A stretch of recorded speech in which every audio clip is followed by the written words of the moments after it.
अस्सलाम वालेकुम दोस्तों, सिंधी अदब जी दुनिया में भली कार। दोस्तों, अंग्रेज़ी में एक कौल आहे त असां ॾियूं था तॾहिं असां हासिल कयूं था।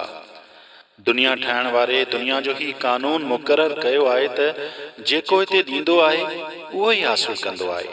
जंहिं वटि ॾियण जे लाइ कुझु न हुजे उन जे मुक़दर में हिन दुनिया में हासिल करण बि शामिल न आहे।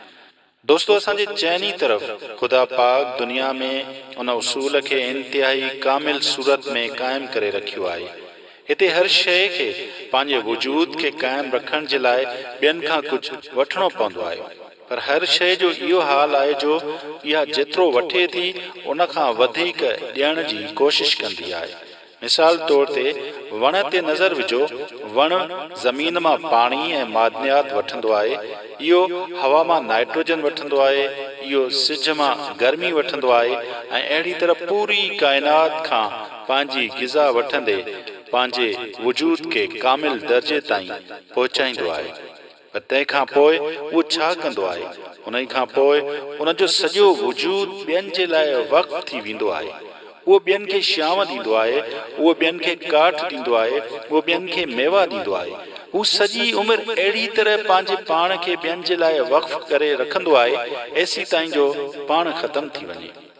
इहो ई हाल काइनात जी हर शइ जो आहे। हर शइ ॿियनि खे ॾियण ऐं ॿियनि खे फ़ाइदे पहुचाइण में मसरूफ़ आहे।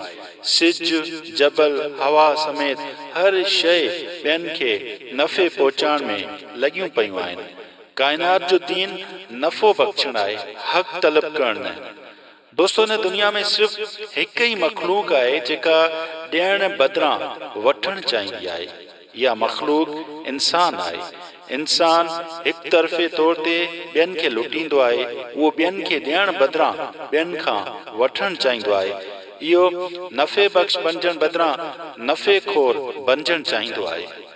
इंसान जी इहा रविश खुदा पाक जे मंशूर जे ख़िलाफ़ आहे। इंसान काइनात जे आम रवाज खां हटियल आहे। इहो तज़ाद साबित करे थो त अहिड़नि माण्हुनि जे लाइ मौजूदा दुनिया में कामयाबी मुक़दर में न आहे। मौजूदा दुनिया में कामयाबी सिर्फ़ उन्हनि माण्हुनि खे मिली सघे थी जेके हिन वसी काइनात में पाण खे उन ई कानून तहत हलाइनि था जेकी ॾियण वारी दुनिया में ख़ुदि बि ॾियण वारा बणिजी रहनि, न कि ॾियण वारी दुनिया में सिर्फ़ वठण वारा थी रहनि।